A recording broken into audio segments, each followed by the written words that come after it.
Hello, Lisa. How are you? Hello, Nate. I'm excited to see you this week. No, I don't think anybody's ever said that, but I'm gonna take that on Yeah, this Tuesday do morning. I think it's gonna be great. it. Well, you had an interesting topic that you brought up before we hit go here, which was how do you know if you're on the right path? Do you want to Yeah. just give a little bit of background, maybe some side conversations or things that you're seeing, why that topic is so relevant today? Yeah, I was thinking about it this morning, driving my son to school, and especially in the world as it is today. And there's a lot of worry and anxieties and fears that I think people have, and just general uncertainties. And a lot of times in personal development, we talk about, doing the work, having faith in the process.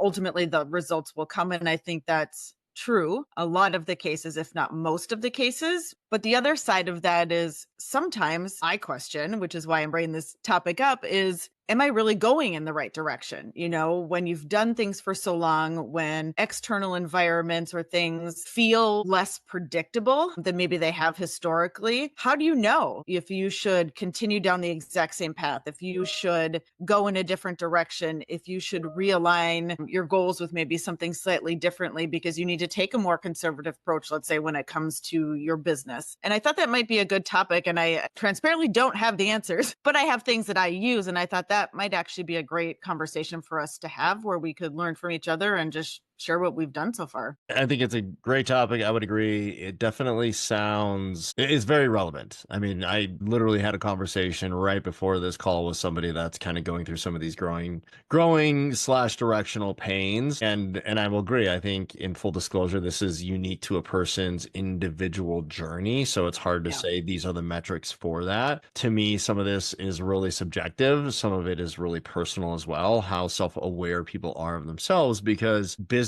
is very different than personal characteristic growth and overall feelings about kind of where you're at. But I think at the end of the day, no matter who it is, you can still feel like you are making progress, being more confident, being more comfortable with who you are, growing personally, but then also still not seeing that translate in the business sense. So there are things that I think we could talk about today that are both personal related and business related, but then it might also be good to give people a perspective of how can you still feel confident in what you're doing versus not seeing those tangible results in life just yet. Yeah, and I think what has been key for me is what you actually said at the beginning, which is the self-awareness part of it, because it's easy to assume I'm doing the work, this is happening to me, therefore I need to react. And what you and I talk about a lot is developing that self-awareness and behavioral awareness to say, am I really doing the things that I need to do to the greatest extent possible? And I would say that's one of the things that I have learned is when I start to question why am I not getting the results, it's have I really been doing things to the highest degree possible that I can, or have I been going through the motions to pat myself on the back and say, "Oh yeah, I'm still working towards that." But then understanding how your behaviors and your feelings play into what your mind tells you in terms of should I change direction or not? Because there is a level of intuition that I think you develop through self awareness and behavioral awareness, where you start to get those nudges or true deep down gut feelings that say, nope, this no longer feels like the right path. And it is based in something more than just a fleeting feeling versus, I had a really bad day today. That's it. I'm throwing everything to the wind and, I'm going to go open a snow cone machine. Yeah. Yeah. Yeah. May or Well, may not have thought about that this week. you did say that you were using or you had something like a metric or something similar to help guide you along the way. What do you have that you're using as kind of like your guiding post or your guiding light?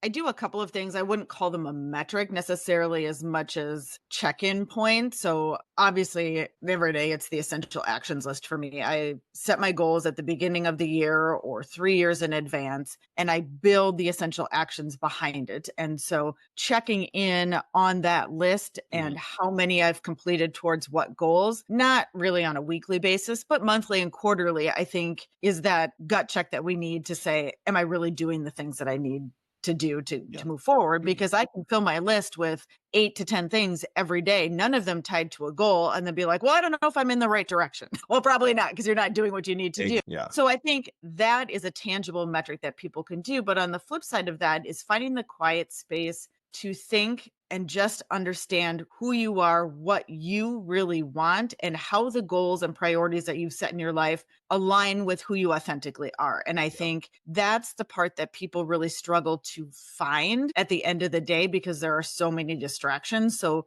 the other thing that I try to do is intentionally set up time to just have nothing. And I'll tell you a really embarrassing story because on Saturday, I had one of those times. I was like, all right, I'm going to be on the boat.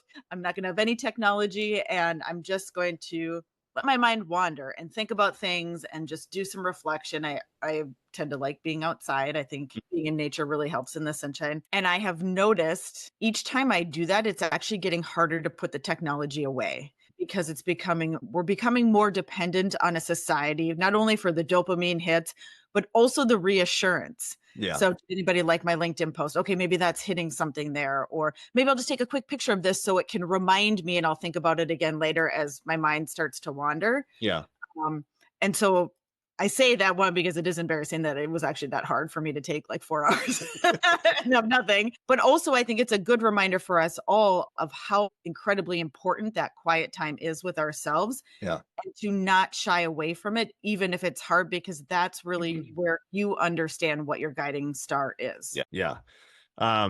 Well, thank you for sharing. I think that's really important. That comes with a lot of self-awareness. So I mean, I could talk for hours on this stuff. There's a couple of major points that are kind of rolling through my head, which I'll go through. So one, the quiet time is really important and it's really hard to get to. One of the things that I like to do as an example, obviously, is get outside and go hiking. And that's my time. Or even if I'm listening to a podcast or something like that during my time, I'm off of social media. I'm not looking for the affirmation or anything like that. It just becomes hey, I'm going to go out, get some physical activity. I'm going to get outside. That, as we know from many, many studies, just does wonders for our body. I also like to just garden, which some people may think, hey, that's just a waste of your time. But at the end of the day, like getting physical, getting into the dirt, just being present in this one moment of a very small task that doesn't take a lot of thinking helps me to unwind and kind of assess what I'm doing with my feelings. So for somebody else, who knows what that could be, but basically you're not on your phone, you're distracted by something else. You don't necessarily have to sit there and meditate. That works for some people, but I've just found for me, I still need to do something with my body physically for it to really take impact. So I think that's really important.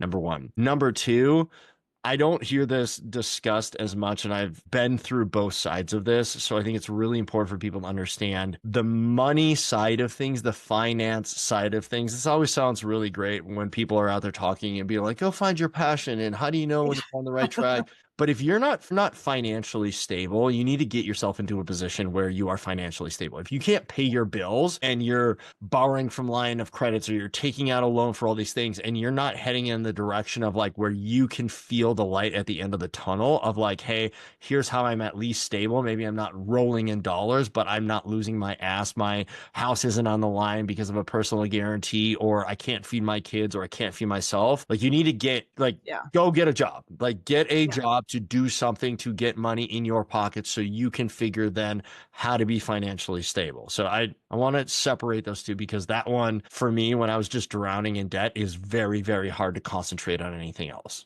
And then I think the third piece really comes down to your ability to feel comfortable in your own skin. And I think when you don't have the authenticity of having a conversation, of doing what you said, which is like, hey, I'm just going to sit in this. It's going to be super uncomfortable, but I know I kind of need to unplug. I know I need to do these things, right? That to me is a step in the right direction. And if you can put all the pieces together, if you could step way back and say, hey, I may not be a millionaire. I may not even be profitable, but I'm break even. I'm stable, but I can see I'm influencing these people over here. I'm growing more confident. I have a vision for myself. I'm taking action every single day and linking my behaviors to a long-term goal that I have. To me, that is moving in the right direction, because I can honestly tell you there are so many people out there, many conversations I have on a weekly basis where people appear in real life like they're just killing it and everything is just falling apart behind the scenes. Their brain is spinning. I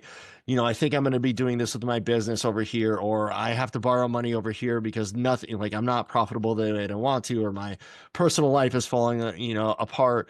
nobody has it together as much as we think that they do, which is the hardest part to really sift through, because you do want to play that competitive game. Look at Lisa. She's working hard in the gym, or, ooh, she got this fantastic promotion over here. Or she's hanging on a boat, just, doing whatever she's going to do and just relaxing. And I can't do any of that. I think a lot of our happiness is derived from a personal choice. Again, Yeah. to me, this is after you're financially stable and you don't feel like you're drowning in debt. But like, to be able to say, I'm going to choose to be happy, I'm going to choose to enjoy the journey, even if I'm not at my goals, to me, that is, I'm moving in the right direction, because I can always pull the rest of these pieces together and craft a narrative in my mind one way or another. Right. Yeah. Yeah, absolutely. One of the things that you said was around knowing who you are, right? And spending time there. And I actually think that is a point that most people struggle, where they want to admit it or not. I think our tendency is to say, oh yeah, of course I know who I am. I do all things, authentically to me, and yada, yada, yada. Yeah.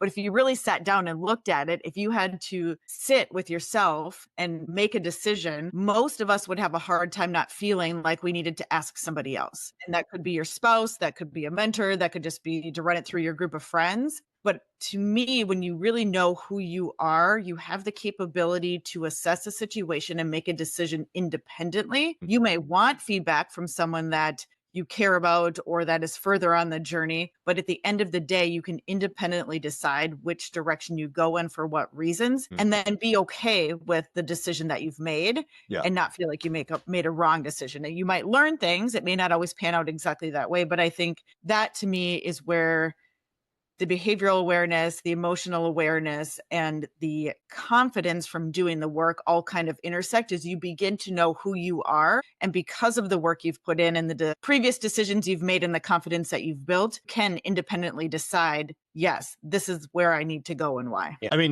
that's a great point. Nobody's going to have all of the information, right?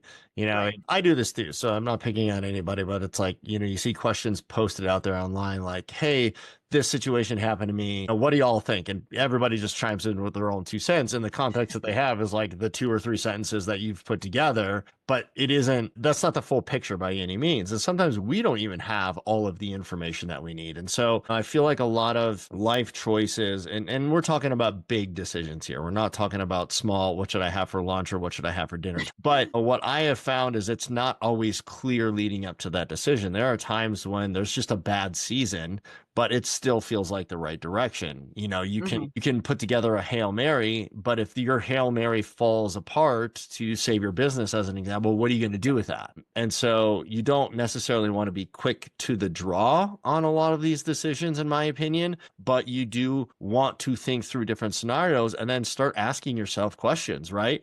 Like, how do I feel about this? What would I do next? How could I correct this? And where I'm going with this is sometimes the pressure we put on ourselves and in the external world that comes at us, it may seem like we're not going in the right direction, but we are too quick to change. And Andy and Ed talk about this all the time. And it's something that I, in my own experience, have really learned, which is everything takes way more time than we expected. And people put unrealistic timelines in front of themselves, and then they beat themselves up because they don't hit that. It could be finding a job. Listen, I know people that have been looking for jobs, very, very competent professional people, for 6 months, 8 months, a year, and it still doesn't happen. And pretty soon you're just like, what? Why does nobody want me? Why am I not doing this? Yeah. I'm never going to find another job.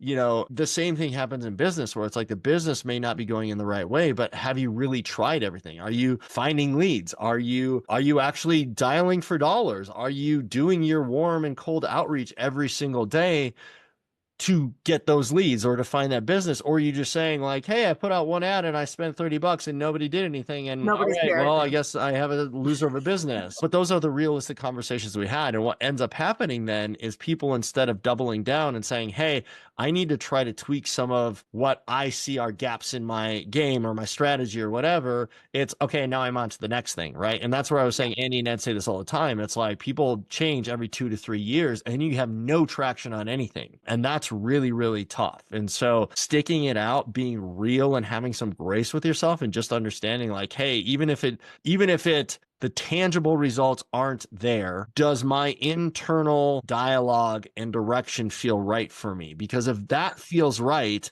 then it means you need to start making minor adjustments to whatever you're working on to start to see if you can correct the ship, right? Yep, absolutely. No, I think that's great and probably a good spot to end because it really is the blend of knowing yourself and doing the work that aligns with it and then waiting for those results ultimately to come. And so, yeah, awesome. See, I knew we'd have all the answers today. It's a very tough game, and this is where, I'll just end here, with habitual growth. This is why we focus on internal, and this is why we focus on narrative and building ourselves, because it is a battle every single day to have this conversation, not with anybody else, but with yourself. When you start doubting and you start having these things creep in where it's, hey, I don't know if this is the right direction, you've got to be able to guide yourself. You've got to be able to say, hey, I've put in the work, or if I'm not putting in the work, I know I'm not putting in the work. So I'm going to do this before I make any sort of change. And that's really, really important